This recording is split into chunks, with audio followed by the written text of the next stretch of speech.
Welcome to your Amazon seller journey. Setting up your Amazon seller account is quick and easy. First, tell us where you're based and choose your store type.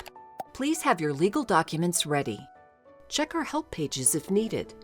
Next, enter your business name and address exactly as shown on your license. Then, provide the primary contact details for the company owner. If you are a legal representative, you will be required to upload a power of attorney document at a later step. For payment, add your billing details. Or you can skip this step for now. Now, create your store name. This is what customers will see. To verify your details, upload your national ID, a recent utility bill or bank statement, and your business license. Legal representatives include the power of attorney with the same business license document.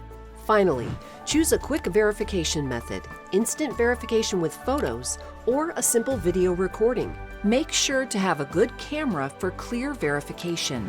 Once submitted, our team will review your details. That's it, you're ready to sell on Amazon. Need help? Our support team is here for you. Let's get started.